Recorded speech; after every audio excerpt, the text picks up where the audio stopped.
What a strange gift this isolation is. What a strange gift this isolation is. When it all first started, I was... what a strange gift this isolation is.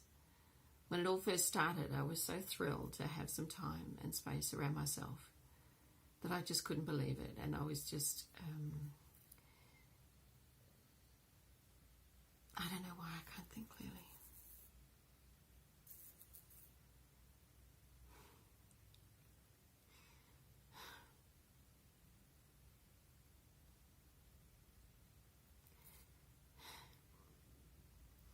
Oh God.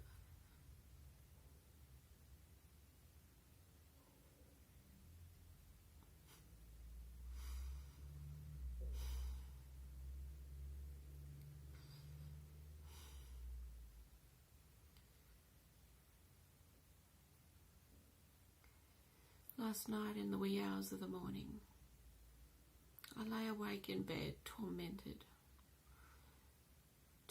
by a state of mind that was both familiar and foreign to me.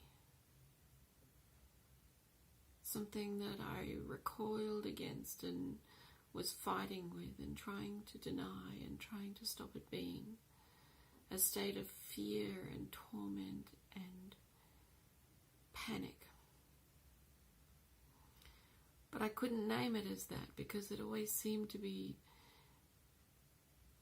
my thought process or ideas or something I'm trying to work out. I'm trying to resolve something.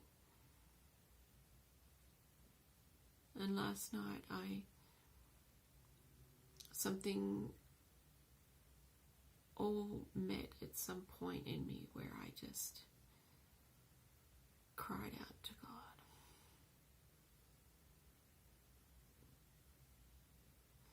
And I wanted to be delivered from this deep sense of fear, because it was connected to the fact that with the isolation, at first isolation has been just awesome for me. I've just been so happy at home, catching up with myself and being able to be creative. But then part of it became watching videos on YouTube. And I got hooked into conspiracy theory videos. And it all linked into stuff that I already had stored away in my mind that I'd put away because it was just all too big to deal with. And I found it would just trip me up. It stopped me from living life properly. So I hadn't really given it a lot of thought for a long time. But suddenly there was all this information that was connected to ideas that go back to when I was first a Christian. And the teachings around the mark of the beast that were around then.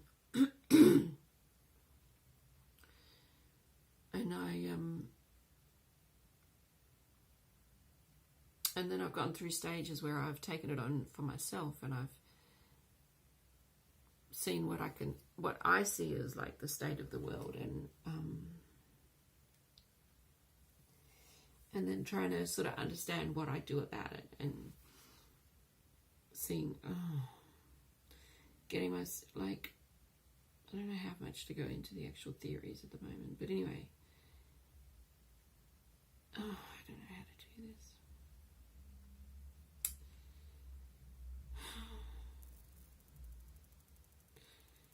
But anyway, so I cried out to God and I prayed, because I felt like I was swirling around in a kind of a crazy darkness,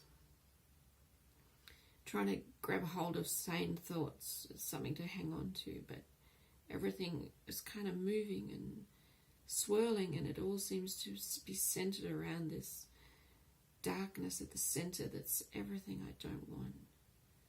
These ideas of what people are doing in the world right now, the world that I share, the world that we live in, the fact that people might be that evil as the things you're hearing about that people potentially do.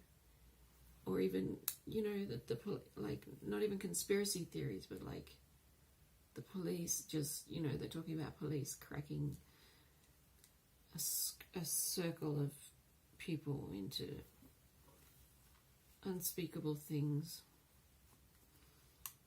that involve innocent children.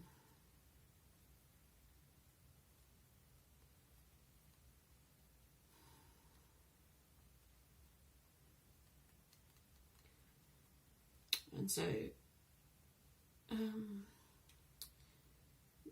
if you know that those things exist, and if you know that there's things on the horizon that are looking like people that are possessed with the desire to control and dominate, are starting, have got their hands on the reins of this world and are zeroing in on that desire to control everyone, and then you hear about the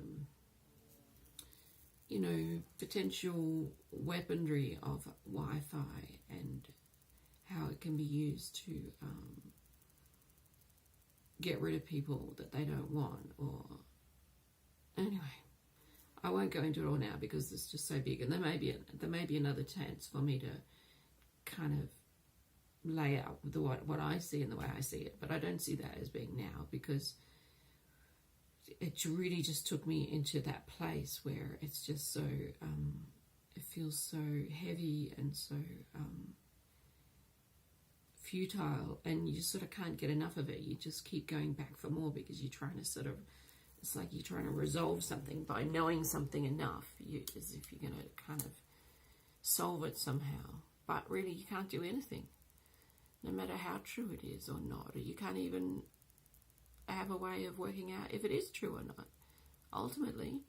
And you just sort of wish that somebody was taking, I don't know, like from an official point of view or something, you go, well, like, I don't understand why the only answer they seem to have is to laugh at people. Like, anyone who is holding to the accepted mainstream idea of things, if they hear other ideas, all they can do is ridicule them. They don't ever go, oh, is that what you think? Okay, well, let's check that out. Let's look at it. Let's figure out what's true. So you feel slightly sort of panicked, like, this could be all true, and like everyone's just sailing along happily into disaster. Oh. So anyway, I was just in this really bad state last night, and so I cried out to God, and I realized that whatever the panic was in me, it's in me. And so I realized I needed deliverance from whatever was holding me connected to that fear and to that panic and to that why couldn't I shift my focus to God? And I ended up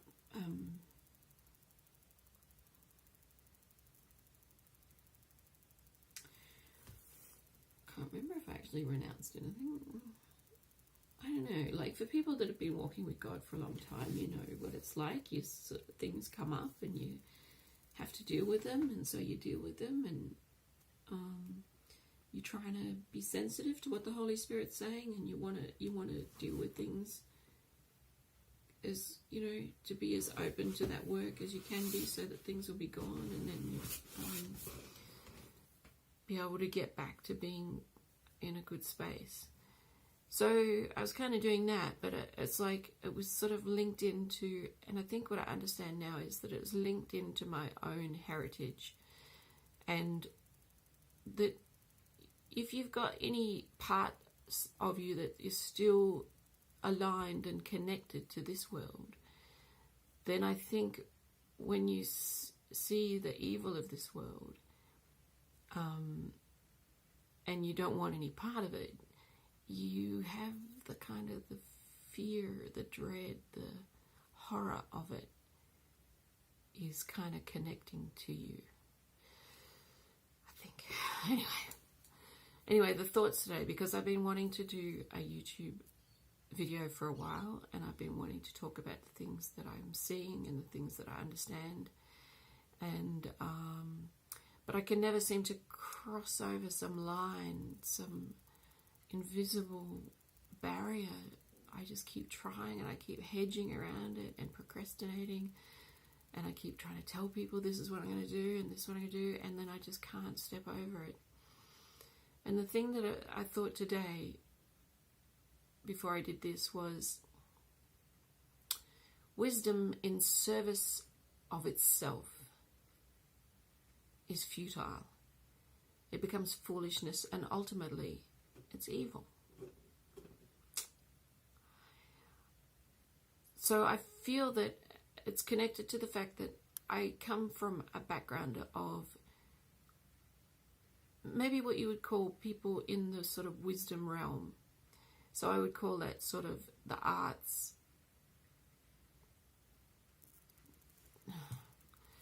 I come from a background of people from the arts, from artists, intellectuals, poets, philosophers.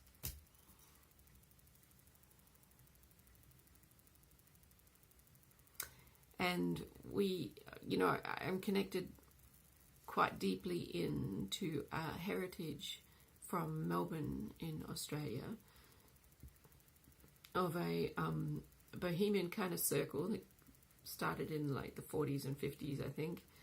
But my parents were involved in the late 50s and 60s. And then my mum got out of it by the 70s.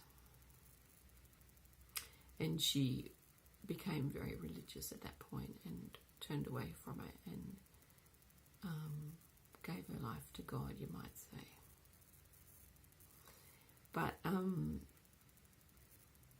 But still that heritage is there. That is who we are.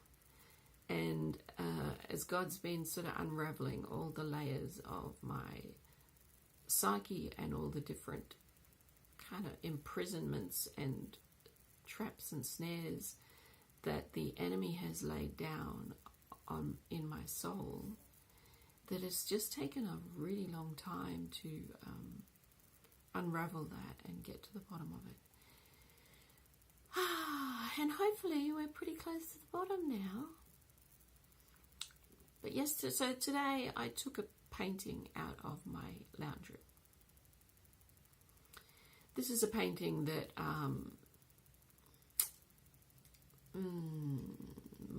was given to my mum while probably when I was a baby or in her tummy, I'm not sure. But she went to live with a painter called Neil Douglas. And so she went to live with a painter called Neil Douglas. And he was a painter of the Australian bush, and he was a conservationist and a kind of an activist and a social reformer, you might say. And he got a certain amount of publicity, and he's passed away now. He would have been probably pushing 100 now, 90 something. Yeah.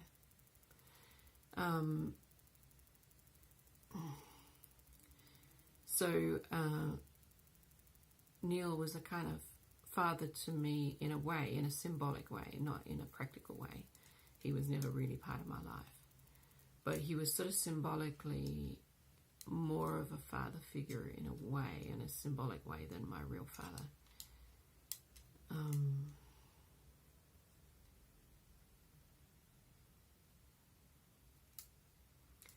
So I didn't grow up with this painting, but I remember it from when my mum was young, from when I was young with my mum.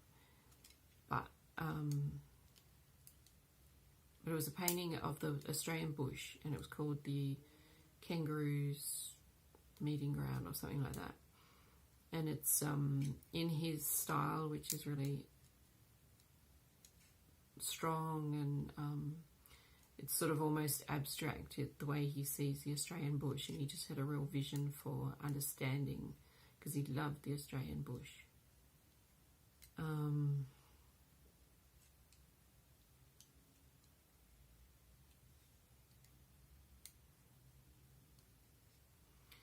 So he was part of this circle with Arthur Boyd and Sunday Reid and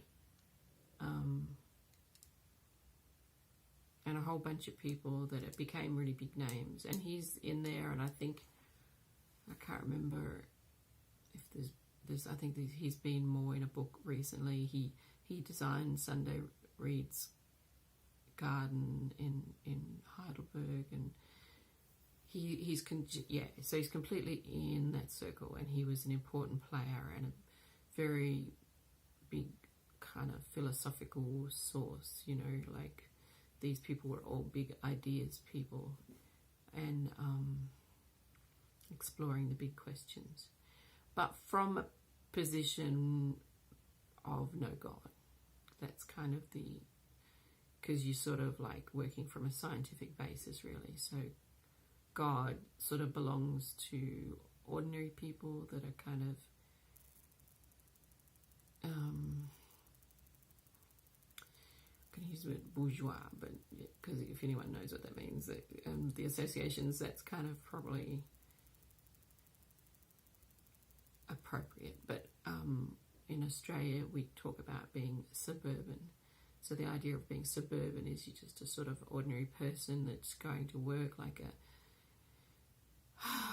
an animal, cattle, what would you say? Not like an animal, that doesn't sound right, but like all going together on the train in the morning to work, all going home at the same time, doing this, paying your bills, blah-de-blah-de-blah, doing all the things you got to do in life, trying to be good, you believe in God, you do go to church, and you love your mum, and that somehow all those things come to be foolish and embarrassing. And because it sort of connects you into your vulnerable, kind of more subjective, no, I don't know that's true. I don't know what it does. But anyway, there's this desire to not be connected to that, to be sophisticated, to demonstrate that you're not naive, that you know stuff. And so there's just an unspoken contempt, I suppose, for that side of life. No, it's not unspoken. For my dad, he was just like a real elitist, and he saw himself as superior. Himself, his family, himself in particular. His whole family took on this whole religion of the superior self. And that at the bottom of any kind of elitism is links into fascism. And the desire to divide the world up into the worthy and the unworthy, and the better and the worse, and the superior and the inferior.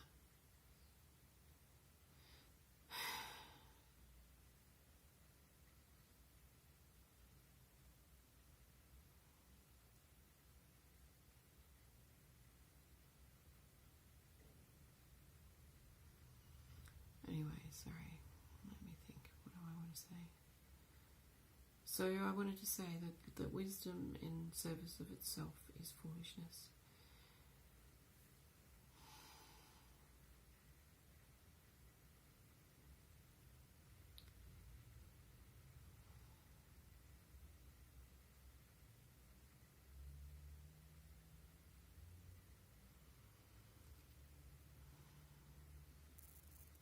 I feel like there's a big heritage of wisdom behind me.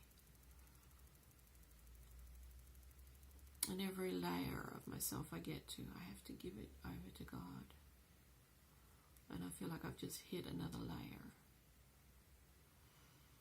And that it's a very foundational layer.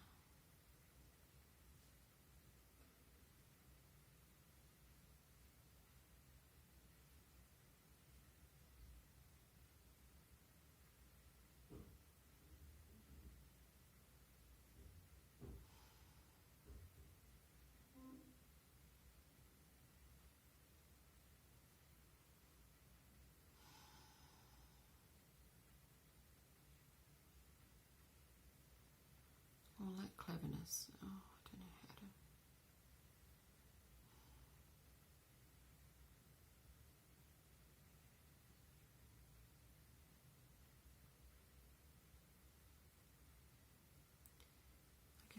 stop it. It's just wasting